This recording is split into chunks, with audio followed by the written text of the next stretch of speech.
আহ লাগছে তো, আমাকে ছাড়ো, কেউ দেখে ফেলবে তো। হ্যালো বন্ধুরা, আমি তোমাদের চুমকি দিদি। কেমন আছো তোমরা সবাই? আশা করি অনেক অনেক ভালোই আছো। আর তোমাদের ভালোবাসায় আমিও অনেক ভালো আছি, কারণ তোমরা আমাকে যে পরিমাণে ভালোবাসা দিয়েছ এবং সাপোর্ট দিয়েছ তা আমি কোনোদিন ভুলতে পারবো না। তাই তোমাদেরকে মজা দেওয়ার জন্য আবারও একটি নতুন গল্প নিয়ে হাজির হলাম। গল্পটি শোনার মতো, আশা করি তোমাদের দাঁড়িয়ে যাবে এবং তোমরা হাতের কাজ করতে সবাই হেডফোন নিয়ে বসে যাও। যদি আমার গল্প শুনে মজা পাও তাহলে অবশ্যই আমার চ্যানেলটি সাবস্ক্রাইব করবে। তো চলো বন্ধুরা, আমরা কথা না বাড়িয়ে আসল গল্পে চলে যাই। একটি ছোট শহরের এক কোণায় একটি পরিবার ছিল যারা সাধারণ জীবনযাপন করতেন। পরিবারটি ছিল অদ্ভুত সুন্দর, কিন্তু তাদের মধ্যে একটি গোপন গল্প ছিল যা খুব কম লোক জানত। অপুর নাম ছিল, সে ছিল একজন সফল ব্যবসায়ী। সে মুম্বাই থেকে তার পরিবার নিয়ে এই শহরে চলে এসেছিল। তার মা, বাবা এবং ছোট বোন সায়রা, সব মিলিয়ে তাদের সংসার চলছিল ভালোই। অপু ছিল খুব ব্যস্ত একজন মানুষ। সে এতটাই কাজের মধ্যে ডুবে থাকত যে তার পরিবারকে সময় দেওয়ার জন্য প্রায়ই সে ভুলে যেত। একদিন তার মা সিদ্ধান্ত নিলেন যে বাড়ির কাজকর্মের জন্য একটি নতুন কাজের মেয়ে আনবেন। সুতরাং গ্রামের এক গরিব মেয়েকে কাজের জন্য নিয়োগ করা হল। মেয়েটির নাম ছিল মধু। মধু ছিল সোজা, সদা হাস্যোজ্জ্বল এবং খুব সৎ। তার জীবনের সব কিছুই ছিল কঠিন, তবে তার মন ছিল নির্দোষ এবং পবিত্র। মধু সকালে প্রথমবার যখন এ বাড়িতে আসে, তখন অপু ছিল একবারও তাকে লক্ষ্য না করে নিজ কাজে ব্যস্ত ছিল। কিন্তু মধু যখন বাড়ির নানা কাজকর্ম শুরু করেছিল, অপু তার দিকে এক অদ্ভুত দৃষ্টি দেয়। সে মধুর সদা হাস্যময় মুখ দেখে কিছুটা অবাক হয়ে যায়, কিন্তু তেমন কোনো দৃষ্টি নিবদ্ধ করে না। তবে কিছুদিন পর অপু অনুভব করে তার দিনগুলি যেন তার একাকিত্বের মধ্যে ডুবে যেত এবং মধুর হাসির মতো ছোট ছোট মুহূর্তগুলো তার জীবনের এক অন্যমাত্রা যোগ করছিল। একদিন সন্ধ্যায় অপু তার কর্মস্থল থেকে ফিরে আসছিল এবং সেই সময় মধু বাড়ির বারান্দায় কিছু কাজ করছিল। অপু হঠাৎ তার দিকে তাকিয়ে বলে, তুমি এখানে এত সুখী কেন? এত কাজের পরেও হাসছ? মধু হেসে উত্তর দেয়, সুখী হওয়া খুব কঠিন কিছু নয় ভাই। কিছু ছোট ছোট জিনিসই আমাদের সুখী করে তোলে, যেমন একটি সুন্দর রোদেলা দিন অথবা একটি ভালোবাসার হাসি। এই কথাগুলি অপুর মনে গভীরভাবে প্রবেশ করে। সে বুঝতে পারে তার জীবনের সব কিছু এত সামান্য এবং নিষ্ঠুর হয়েছে, সেখানে কিছুটা শূন্যতা রয়েছে। মধুর কাছ থেকে অপু কিছু শিক্ষা নিতে শুরু করে। তবে সময়ের সাথে সাথে অপু ও মধুর সম্পর্ক গভীর হতে থাকে। প্রথমে এটি ছিল শুধু ছোট ছোট কথোপকথন, তারপর দীর্ঘ সময় একসঙ্গে কাটানো। অপু ধীরে ধীরে অনুভব করে মধু তার জীবনে একটি অদৃশ্য শক্তি হয়ে উঠেছে, যিনি তার জীবনে একটি অনবদ্য প্রভাব ফেলেছেন। মধু জানত যে তার ও অপুর মধ্যে সম্পর্ক কখনোই স্বাভাবিক হতে পারে না, কারণ সমাজের চোখে তাদের সম্পর্ক ছিল অসম্ভব। কিন্তু তার মন জানত যে সত্যিকারের ভালোবাসা কোনো সীমারেখা মানে না। মধু অপুকে ভালোবাসতে শুরু করেছিল, তবে তা কখনোই প্রকাশ করেনি। এদিকে অপু তার অনুভূতিগুলি বুঝতে শুরু করে। তার মনে একটা দ্বন্দ্ব ছিল। সমাজে মধু একজন সাধারণ কাজের মেয়ে, তার সাথে সম্পর্ক বজায় রাখা তার জন্য কতটা কঠিন হতে পারে। তবে অপু জানত তার মনের গভীরে মধু ছাড়া অন্য কেউ তাকে এত শান্তি দিতে পারে না। এভাবেই দিন কাটতে থাকে। একদিন অপু বাড়ির বাইরে এক বড় সিদ্ধান্ত নিতে যাচ্ছিল।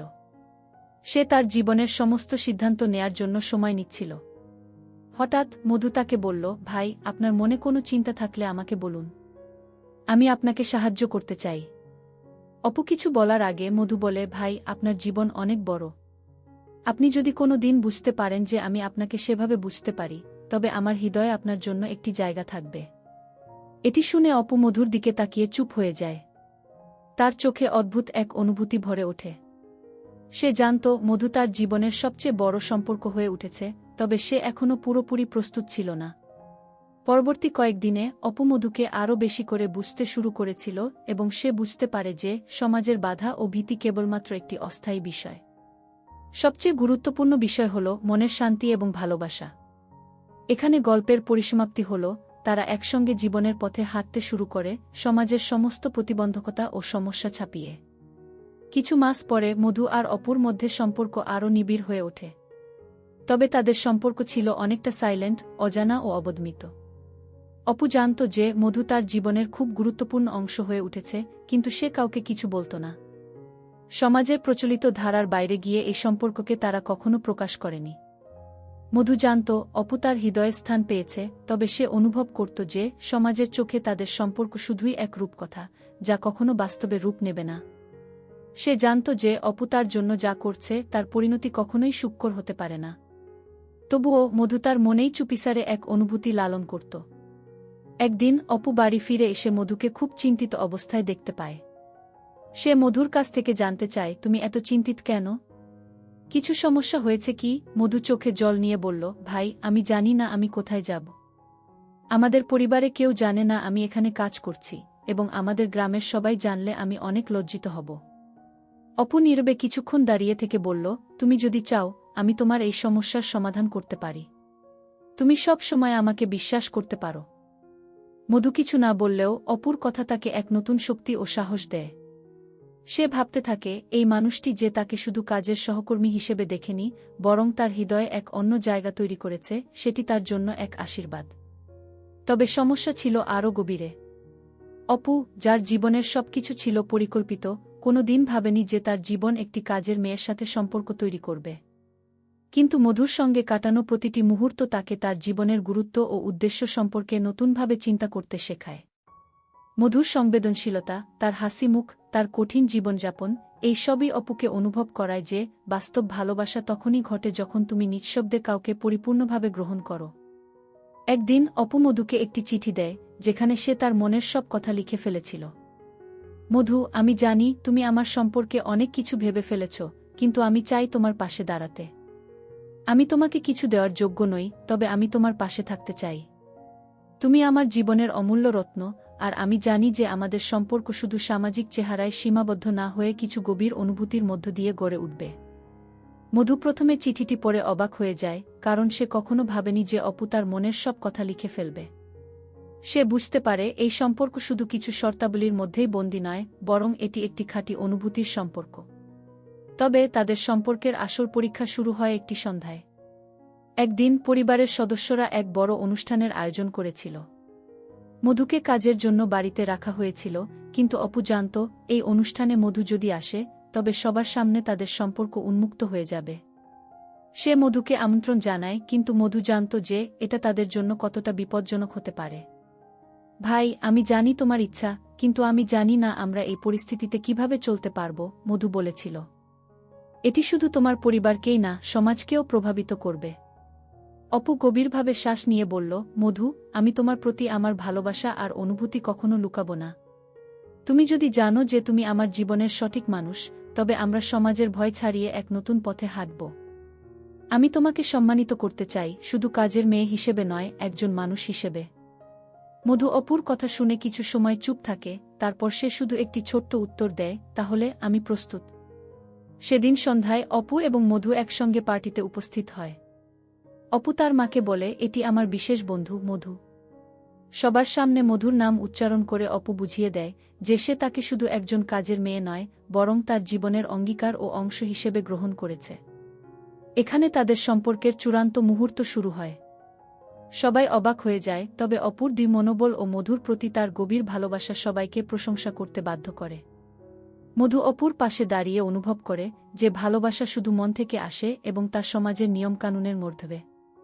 এইভাবে অপু এবং মধুর সম্পর্ক ধীরে ধীরে সব বাধা অতিক্রম করে এবং তারা একসঙ্গে তাদের জীবন শুরু করে, যেখানে সামাজিক বাধা বা পরিবারের ভয় তাদের প্রেমকে কোনোভাবে ক্ষতিগ্রস্ত করতে পারে না। তারা জানত একে অপরকে ভালোবাসার শক্তি তাদেরকে পৃথিবীর সব বাধা অতিক্রম করার সাহস দেবে। অপু আর মধুর সম্পর্ক একটি নতুন দিগন্তের দিকে এগোতে থাকে, কিন্তু এই নতুন সূচনা তাদের জন্য সহজ ছিল না। তারা দুইজনেই জানত যে সমাজের চোখে তাদের সম্পর্ক গ্রহণযোগ্য নয়, এবং এমনকি পরিবারের সদস্যরাও তাদের সম্পর্ককে সঠিকভাবে বুঝতে পারবে না। তবে তাদের মধ্যে যা ছিল তা ছিল এক নিষ্কলুষ ভালোবাসা, যা কোনো বাধা বা প্রতিবন্ধকতার সামনে দুর্বল হতে পারে না। তাদের সম্পর্কের পেছনে কিছু নীরব মুহূর্ত ছিল, যখন অপু মধুকে চোখের ভাষায় বুঝাত তার অনুভূতি, মধু নীরবে তার পাশে দাঁড়িয়ে থাকত, কিংবা একে অপরকে নিঃশব্দে সাহস জোগাত। এইগুলি ছিল সেই সম্পর্কের অমূল্য মুহূর্ত যেগুলি শুধু তারা দুইজনেই অনুভব করত। একদিন মধু তার বাড়ির কাজে ব্যস্ত ছিল এবং অপু তার ডেস্কে বসে কাজ করছিল। তবে আজ কিছু ছিল যা অপুর মনকে আচ্ছন্ন করে রেখেছিল। সে অনুভব করছিল মধু তার জীবনের এক অবিচ্ছেদ্য অংশ হয়ে উঠেছে এবং সে জানত যে যদি তাকে মধুর পাশে রাখতে চায় তাহলে তাকে কিছু কঠিন সিদ্ধান্ত নিতে হবে। অপু একদিন মধুকে ডাকল, মধু, তুমি জানো আমি তোমার জন্য কিছু করতে চাই। আমি চাই তোমার স্বপ্নগুলো পূরণ হোক, তোমার জীবনে সুখী হও এবং তুমি যেভাবে আমার পাশে থেকেছ তেমনি পাশে থাকার প্রতিশ্রুতি দেব। মধু কিছুক্ষণ চুপ থাকল, তারপর সে বলল, ভাই, আমি জানি তুমি আমাকে অনেক ভালোবাসো, কিন্তু আমার মন জানে যে আমি এখানে থাকব তো কিছুই বদলাবে না।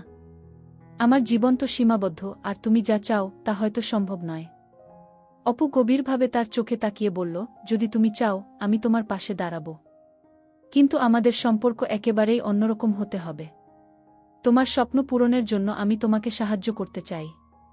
যদি তুমি শিক্ষা নিতে চাও তাহলে আমি তোমাকে সেরা শিক্ষার ব্যবস্থা করব। মধু অপুর কথাগুলো শুনে কিছুটা অবাক হয়ে যায়। সে কখনো ভাবেনি যে অপু তার জন্য এত কিছু করবে, কিন্তু সে জানত তাদের সম্পর্কের মধ্যে এক অমীমাংসিত দ্বন্দ্ব ছিল। তারা একে অপরকে ভালোবাসলেও তাদের ভবিষ্যতের পথ মোটেও সহজ ছিল না। এইভাবে দিনগুলো চলতে থাকে। অপু এবং মধু একে অপরের সাথে সময় কাটায়, তাদের মধ্যে সম্পর্কের গভীরতা আরও বাড়ে, তবে সমাজের চোখে তাদের সম্পর্ক ছিল এখনও অস্পষ্ট। মধু যখন কিছুক্ষণ একা থাকত তখন সে ভাবত, যদি সে অপুকে ভালোবাসে তবে তাদের সম্পর্কের সামাজিক চেহারা কিভাবে তৈরি হবে। একদিন সায়রা, অপুর ছোট বোন, তার ভাইয়ের সঙ্গে একটি গুরুত্বপূর্ণ বিষয় নিয়ে কথা বলছিল। ভাই, তুমি কি জানো মধু আমাদের বাড়ির কাজে থাকে? কিন্তু কেন তুমি তার প্রতি এত বিশেষ মনোযোগ দেখাও? সায়রা অপুকে প্রশ্ন করল। অপু একটু চুপ থেকে বলল, সায়রা, আমি জানি তুমি যা বলছো, কিন্তু মধু আমার জীবনের একজন গুরুত্বপূর্ণ মানুষ হয়ে উঠেছে। আমি জানি না কিভাবে আমাদের সম্পর্ক গড়ে উঠবে, তবে আমি তাকে কখনোই এড়িয়ে যাব না। সায়রা কিছুক্ষণ চুপ থেকে বলল, তবে তুমি বুঝে না ভাই, আমাদের পরিবার ও সমাজে এই সম্পর্ক কতটা কঠিন হতে পারে। অপু মাথা নত করে বলল, আমি জানি সায়রা, কিন্তু আমি মধুকে খুব ভালোবাসি। আমি চাই আমার ভালোবাসা সবার কাছে প্রকাশিত হোক এবং তারা বুঝুক যে ভালোবাসা কোনো সীমারেখায় বাধা থাকে না। এদিকে মধু তার জীবনের বড় সিদ্ধান্ত নিতে শুরু করে। সে জানত তার বাবা মা কখনোই এই সম্পর্ক মেনে নেবে না, আর অপুর পরিবারের কাছেও এটি ছিল একটা চ্যালেঞ্জ। তবে মধু মনে মনে অপুকে নিয়ে এক নতুন জীবন শুরু করার স্বপ্ন দেখত। একদিন মধু অপুকে তার জীবনের সবচেয়ে বড় সিদ্ধান্ত জানায়। ভাই, আমি জানি আমরা একে অপরকে অনেক ভালোবাসি, তবে আমি যদি আমার বাবা মায়ের কাছে গিয়ে তাদের সাথে কথা না বলি তবে আমি কোনোদিন শান্তি পাব না। অপু মধুর কথা শুনে কিছুটা চিন্তিত হয়ে পড়ল। তাহলে তুমি কি সিদ্ধান্ত নিয়েছ? মধু চোখে জল নিয়ে বলল, আমি জানি আমাদের এই সম্পর্ক খুব কঠিন হতে পারে, কিন্তু আমি তাদের জানাতে চাই যে আমি কি করতে চাই। তুমি কি আমাকে সাহায্য করবে? অপু এক মুহূর্তে কিছু না বললেও তার মনে এক অদৃশ্য শক্তি অনুভব করল। সে মধুর হাত ধরল, তুমি যেখানেই যাবে আমি তোমার সাথে আছি। আমরা একসঙ্গে এই পথ অতিক্রম করব। এই সিদ্ধান্তের পর মধু তার পরিবারের কাছে যাওয়ার প্রস্তুতি নিল। তবে তার মনে এক অজানা ভয় ছিল। সে জানত হয়তো তার পরিবার তাদের সম্পর্ক মেনে নেবে না, কিন্তু সে চাইত তার বাবা মায়ের কাছে গিয়ে তার ভালোবাসার সত্যতা প্রমাণিত হোক। এটি ছিল তাদের সম্পর্কের এক নতুন অধ্যায়, যেখানে তারা একে অপরের পাশে দাঁড়িয়ে সমাজের প্রতিবন্ধকতাগুলো অতিক্রম করার জন্য প্রস্তুত হয়ে উঠল। মধু ও অপু একে অপরের প্রতি তাদের গভীর অনুভূতিগুলি আরও শক্তিশালী করে তুলছিল। সেদিনের পার্টির পরে পুরো পরিবার তাদের সম্পর্ককে স্বীকৃতি দিল, তবে কিছুটা সময় গড়িয়ে যাওয়ার পরও তাদের মধ্যে কিছু সামাজিক চ্যালেঞ্জ ছিল। অপু জানত যে তার পরিবার মধুকে স্বাভাবিকভাবেই গ্রহণ করেছে, কিন্তু গ্রামবাসী এবং সমাজে তাদের সম্পর্ক নিয়ে কিছু প্রশ্ন উঠতে শুরু করেছিল। অপুর বাবা, যিনি খুবই রক্ষণশীল এবং সামাজিক মূল্যবোধে বিশ্বাসী, মধুকে নিয়ে কিছুটা দ্বিধায় ছিলেন। একদিন তিনি অপুকে বললেন, অপু, তুমি জানো না সমাজের চোখে এসব কতটা গুরুত্বপূর্ণ। তোমার মা বাবা, আমাদের পরিবার, সবাই যে নজরে রাখে। এই সম্পর্কের পরিণতি কি হবে তুমি ভাবো? অপু নির্বেশুন ছিল। তার বাবা যখন কথা বলছিলেন তখনও সে মনে মনে জানত তার জীবনের একমাত্র লক্ষ্য হল মধুকে তার পাশে রাখা। সে জানত সমাজের ভয় আর অস্থিরতা আসবে, কিন্তু তাদের সম্পর্কের সত্যিকারের শক্তি ছিল একে অপরের ভালোবাসায়। সে তার বাবাকে শান্তভাবে উত্তর দিল, বাবা, আমি জানি এই সম্পর্ক সহজ হবে না, তবে এটা আমার জীবন। আমি যা অনুভব করি সেটি আমি পূর্ণ বিশ্বাসের সাথে বাঁচতে চাই। অপু জানত সে যদি তার জীবনের পথে সঠিকভাবে চলে তবে একদিন সবাই তাকে বুঝবে। কিন্তু সেই দিনটির জন্য তাকে ধৈর্য ধরতে হবে। তার পরিবার ধীরে ধীরে বুঝতে পারে অপু তার পছন্দের বিষয় সম্পর্কে খুবই এবং মধুর প্রতি তার অনুভূতিগুলি নিখুঁত এবং আন্তরিক।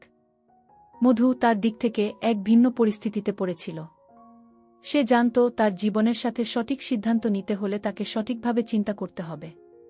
সে ভাবছিল সে কখনোই নিজেকে এক জায়গায় বাঁধতে চায় না, কিন্তু অপুর প্রতি তার ভালোবাসা এতটাই গভীর ছিল যে তার এই প্রেম কাহিনীর মধ্যে কেমন একটা অভ্যন্তরীণ যুদ্ধ চলছিল। তবে একদিন একটি নতুন দৃষ্টিকোণ থেকে তাদের সম্পর্ককে দেখার সুযোগ আসে। মধু হঠাৎ একদিন অপুকে বলল, ভাই, আমি জানি আমরা একে অপরকে ভালোবাসি, কিন্তু আমাদের জীবন এত সহজ নয়, আমাদের সমাজের চোখে অনেক কিছুই অসম্ভব মনে হয়। আমি জানি তুমি আমাকে তোমার জীবনসঙ্গী হিসেবে চাও, কিন্তু আমি কি সত্যিই তোমার পাশে দাঁড়ানোর যোগ্য? অপু তাকে চুপ করে শোনে, তারপর মধুর হাতে নিজের হাত রাখে। মধু, তুমি সবসময় আমার পাশে ছিলে, তুমি আমার জীবনে এমন কিছু এনে দিয়েছ যা আমি কখনো কল্পনা করিনি। তুমি যেভাবে আমার প্রতি বিশ্বাস রাখো, তেমনি আমি তোমার প্রতি বিশ্বাস রাখি। এই সম্পর্ক শুধু একটা প্রেমের গল্প নয়, এটি আমাদের একে অপরকে শোনার, বোঝার এবং একে অপরকে সমর্থন করার গল্প। মধু অপুর কথা শুনে ভাবনায় ডুবে যায়। সে জানত সে যদি অপুর সঙ্গে চিরকাল থাকতে চায় তবে তাকে অনেক কিছু ছেড়ে দিতে হবে।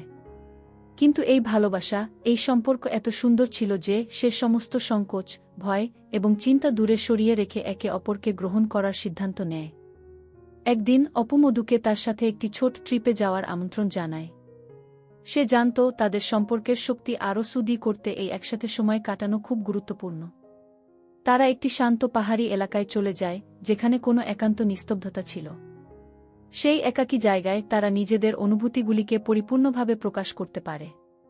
মধু একসময় আকাশের দিকে তাকিয়ে বলল, ভাই, তুমি জানো, আমি একদিন শুধু তোমার কাজে আসতে এসেছিলাম, কিন্তু এখন আমি জানি আমি তোমার জীবনের অংশ। আমার জীবনের সব কিছুই তুমি হয়ে দাঁড়িয়েছ। অপু তার দিকে তাকিয়ে বলল, তুমি আমার জীবনে এসে আমাকে শিখিয়েছ যে ভালোবাসা কোনো শর্তে নয়, এটি শুধু দুটি হৃদয়ের একে অপরের পাশে দাঁড়িয়ে থাকার গল্প। এই ছোট ট্রিপে কাটানোর সময় তাদের সম্পর্কের নতুন এক অধ্যায় শুরু করল। তাদের মধ্যে আর কোনো দ্বিধা ছিল না। তারা জানত একে অপরের সাথে তাদের জীবনের পরবর্তী যাত্রা শুরু করার জন্য প্রস্তুত। মধু জানত তাদের সম্পর্ক সামাজিক বাধা সত্ত্বেও একটি নতুন পৃথিবী তৈরি করতে পারে। অপু তাকে নিশ্চিত করেছিল যে তাদের ভালোবাসা কোনো বাধা মানে না। অপু তার পরিবারকে মধুর সঙ্গে একত্রিত হওয়ার সিদ্ধান্ত জানায়। তার বাবা মা একটু ধৈর্য ধরে শোনে, কিন্তু পরে তারা বুঝতে পারে তাদের ছেলের জীবনের জন্য এটি একটি পরিপূর্ণ সিদ্ধান্ত। তারা জানত ভালোবাসা কখনোই সমাজের চোখে সীমাবদ্ধ হতে পারে না, তবে মানুষকে তাদের নিজস্ব পথ বাছাই করার অধিকার দিতে হয়। একদিন অপু ও মধু বিয়ের সিদ্ধান্ত নিল। তাদের সম্পর্কের মধ্যে প্রেমের এক নতুন দিগন্ত খুলে গেল। অপু জানত তাদের সম্পর্ক শুরু হতে যাচ্ছে, যেখানে মধু তার সঙ্গী এবং জীবনের সহযাত্রী হয়ে থাকবে। তাদের জীবন ছিল একে অপরের সাথে সম্পূর্ণ এবং তারা জানত সত্যিকার ভালোবাসার শক্তি কোনো কিছুতেই হারিয়ে যেতে পারে না। তারা জানত পৃথিবী যতই পরিবর্তিত হোক না কেন, তাদের ভালোবাসা স্থায়ী থাকবে। এই সম্পর্ক শুধু এক জীবনের গল্প ছিল না, এটি ছিল একটি চলমান পথ, যেখানে দুইজন মানুষ একে অপর